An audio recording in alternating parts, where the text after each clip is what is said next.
সবাই কেমন আছো? আশা করি সবাই ভালো আছে। ইউসি লাইফস্টাইলে সবাইকে স্বাগত জানিয়ে আজকের ভিডিওটা শুরু করলাম। আজকে সকাল সকালে এমন সবজি রান্না হবে বলার মতো না। মানে আজকে হবে শাকের ভাজা, রুসনি শাক, ঢেঁকি শাক, তারপরে হলো কুমড়ার ডাঁটা। আজকে হবে শাক রান্না, তার মধ্যে থাকবে এদিকে ছ্যাঁকা, মানে আমাদের রাজবংশীর ট্রেডিশনাল খাবার। এটুকু ভিডিও করতে আমার 2 দিন লেগে গেল। কেন? কারণ হলো আমার মন মানসিকতা একদমই ভালো ছিল না, তার জন্য আমি ভিডিওটা ওইভাবেই ছেড়েছি যেইভাবে ছাড়তে লাগে। তো যাই হোক, এদিকে কিন্তু আমি শাক ভাজার জন্য শাক দিয়ে দিয়েছি। আর আমার মা কিন্তু কড়াই এমন করে মেজে রাখে বলার মতো না, এত চকচক করে কি আর বলি। তো যাই হোক, এদিকে কিন্তু আমি বৃষ্টি পড়বে তার জন্য কিন্তু আমি জামা কাপড় সব কিন্তু ঘরে নিয়ে যাচ্ছি। ঘরে নিয়ে গিয়ে বারান্দাটা একটু ঝাড় দিয়ে নিলাম, কারণ বারান্দাটাও তো চকচক লাগবে, তাই না? বারান্দার অবস্থা এত খারাপ হয়ে থাকে, কী আর বলা যায়। তো দিনের বেলা রান্না করছি আমি শাকটা, তো এদিকেও আমার ঘরটা খুবই অন্ধকার হয়ে আছে। এদিকে বাইরে যতগুলো জামা কাপড় আছে ততগুলো তো আমাকে নিয়ে যেতে হবে, তাই না? ঘরে সবগুলোই কিন্তু ঘরে নিয়ে গিয়ে রেখে দেবো। এদিকে প্যান্ট জামা নাইটি ফাইটি যা আছে সব কিছুই ঘরে রাখবো। তারপরে দেখো আমাদের বাড়ির হাওয়ালি খাওয়া দাওয়া, এদিকে খাওয়া দাওয়ার জন্য বসে পড়েছে। ছ্যাঁকার কথা শুনে বাচ্চা থেকে শুরু করে ভোরানি পর্যন্ত, মানে রান্না কী আর বলি, ছ্যাঁকার কথা শুনে সবাই তো বসে পড়েছে খেতে। তো খাওয়া দাওয়া হয়ে গেল, তারপরে কিন্তু বিকেলবেলা রান্না বান্নাও বসিয়ে দিল আমার মা। তো যাই হোক, এদিকে বসিয়ে দিয়েছে আলুর তরকারি। তেল হয়নি, আমি কম তেলে একদমই রান্না করতে পারি না, তারপর কিন্তু আবারও তেল দিয়ে মানে কড়াইতে যা লেগেছিল সবগুলোই উঠে উঠে গেছে। এই যে দেখো, কড়াইটা একদমই ঝকঝকে করে দিলাম না, এক চমকানে সব কিছু ঝকঝকে করে দিলাম। তারপরে কালকে আরেকটা কথা বলি, মানে কালকে হলো বুনুর ছেলের অন্নপ্রাশন, তো যেতে তো হবে, তাই না? বৃষ্টি বাদল সেরে কিন্তু যেতে হবে, মানে যেতে হবে কি, যাওয়ার অনেকটাই চেষ্টা করব, দিনটা আগে যাক রাতটা হোক তারপরে। এদিকে কিন্তু মা শিলনোড়ায় লঙ্কাগুলো বেটে দিচ্ছে, আমি ততক্ষণে ভাইকে ফোন করছি, ভাই তো ফোনই রিসিভ করছে না। ঘরে লাইট নেই বলে তোমাদের সঙ্গে ভিডিওই শেয়ার করতে পারছি না। একটু একটু করে বৃষ্টি পড়লে কারেন্টটা বারবার যেতেই থাকে। তারপরে যাই হোক, কারেন্টটা যেহেতু চলে আসলো, আমি এদিকে বেগুনটা ভেজে নিচ্ছি। আজকে মানে রান্না এখন করব আলুর ডাল, তারপরে হলো এদিকে লঙ্কা, এদিকে থাকবে আবার বেগুন ভাজা, আলু দিয়ে ডিমের তরকারি, আর হলো বেগুন ভাজা। তো যাই হোক, আমি এদিকে ঘরটাও ঝাড় দিয়ে নেই, ঘরটা যেহেতু অনেকটাই নোংরা হয়েছে। আমার কথা হলো এটা যে রান্না বান্না করার সময় আমি ঘর বাড়িগুলা, রান্না যখন আমার শেষ হয়ে যাবে তখন ঘরটা পরিষ্কার করে নেব। তো যেমন কথা তেমন কাজ, ঘরটাও পরিষ্কার করে নিলাম। ঘরটা এখন পরিষ্কার হয়ে গেল, ততক্ষণে আমি নাড়ানাড়ি করতে থাকি এগুলা তরকারি, মানে শাক তরকারি যাই যেটাই বলো না কেন। সকালবেলা কিন্তু ছ্যাঁকা খেয়ে আমার এত ভালো লেগেছে কি আর বলা যায়। এমন ছ্যাঁকা মায়ের হাতেই খাওয়া যায়, কিন্তু তার ছাড়া আমি নিজে বানাতে পারি না, বা নিজে একা একা যখন খাই তখন কিন্তু খেতে ইচ্ছে করে না। আমার শ্বশুরবাড়িতে কিন্তু কেউ ছ্যাঁকা খায় না, বিশেষ করে আমার বরমশাইও খায় না। দাদা একটু খেলে খেত, না খেলে নেই, এরকম ব্যাপার আর কি। তো যাই হোক, এদিকে রাতে কিন্তু হুল্লোড়ে বৃষ্টি শুরু হয়ে গেছে। বৃষ্টি শুরু হওয়ার কারণে কিন্তু এদিকে মা আজকে সিম্পল খাবার রান্না করবে, যেটা ধরে নাও আলু ভাজা আর ভাত। এত বৃষ্টিতে কি ভালো মন্দ খাওয়া যায়? তার মধ্যে আমাদের বাড়িতে কতবার আলু ভালো মন্দ ভাজা, খাই।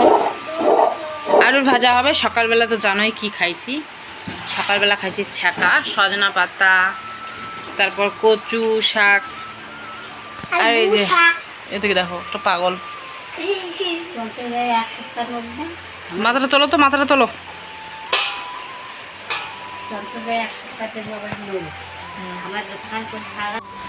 আমি আসার প্রায়, আমি বুধবার এসেছি তো, আজকে প্রায় হচ্ছে আমার 5 দিন।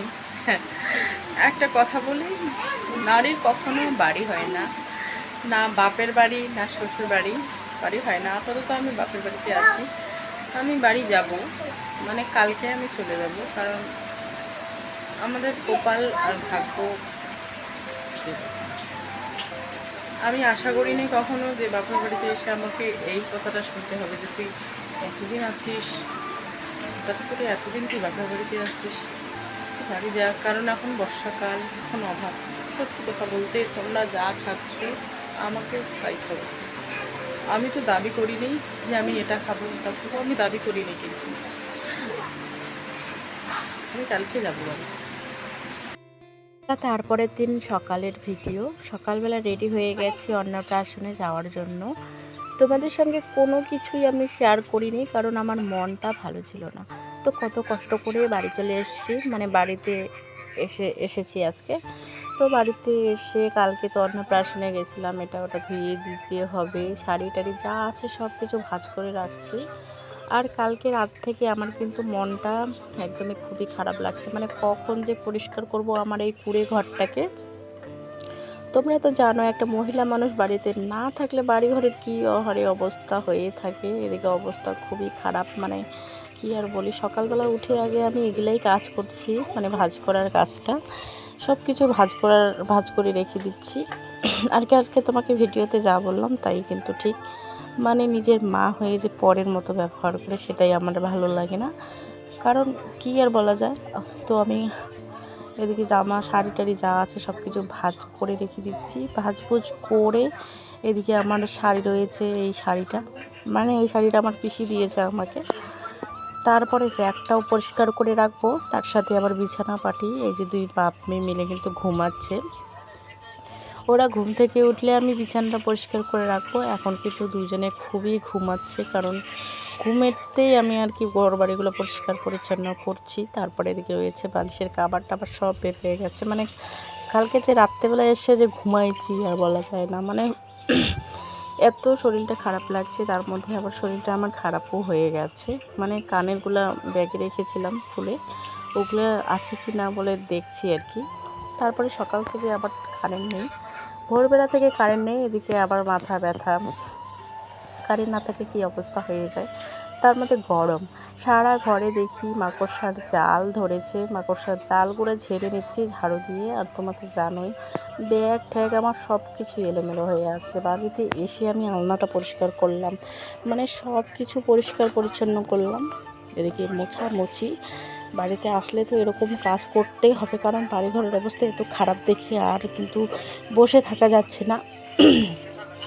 বাইরে এসে দেখি বাইরের আলনাটাও এরকম হয়ে আছে, ভাঁজ করবো ভাবছি, কিন্তু আর করা হচ্ছে না। বাইরে একটু বসে থেকে তারপরে লেগে পড়লাম এই কাজে। যত তাড়াতাড়ি আমার বাড়িঘরের কাজকর্মগুলো করবো তত তাড়াতাড়ি না আমার ভালো হবে। এদিকে তো আলনাটাও পরিষ্কার করতে হবে, তাই না? আলনাটা ঘষে পরিষ্কার করে এখন কিন্তু আমি জামা কাপড়গুলো ভাঁজ করে রাখছি।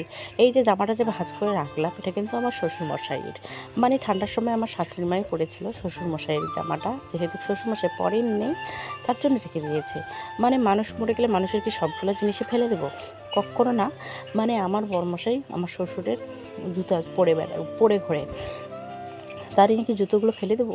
কেন ফেলে দেবো? মানুষটা গিয়েছে তো তার স্মৃতি রেখে চলে যাবে। মানুষের নানান কথা, এক এক মানুষের এক এক ধরনের কথা, যে মরে গেছে তার জিনিস নিয়ে ব্যবহার করতে নেই। আমি সেটা কখনো মানি না, যে মরে গেছে তার জিনিস ব্যবহার করা যায় না, আমি কখনো মানতে পারি না এই কথাটা। তো যাই হোক, এদিকে কিন্তু আমি ধোয়াধুয়ির কাজটাও করলাম।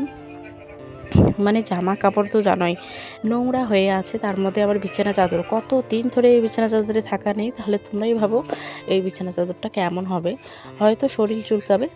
তার জন্য বিছানা চাদরটা কোনো লেট না করে সকাল সকাল বিছানা চাদরটা ধুয়ে নিলাম। আর বাড়িতে এসে আমার মেয়ে এদিকে চা খাচ্ছে, চা আর মুড়ি খাচ্ছে, যেহেতু দুধ নেই তার জন্য কিন্তু চা খাচ্ছে। আমি বাড়ি এসে কিন্তু আলনা যা আছে সব কিছু পরিষ্কার পরিচ্ছন্ন করে রেখে দিয়েছি, র্যাক ঠ্যাক সব কিছু পরিষ্কার করে রেখেছি। বাড়ি এসে তো দেখো অবস্থা খুবই খারাপ। আর আমার মেয়েকে দেখো, মানে এই জামা দুইটা যে আছে না, এই জামাটা, এটা জামা দিয়ে পাঠিয়েছে আমার ভাই কোম্পানিতে যেহেতু কাজ করে। শুনু দেখি তো, শুনু দেখি। আর এদিকে ও খাচ্ছে মুড়ি চা।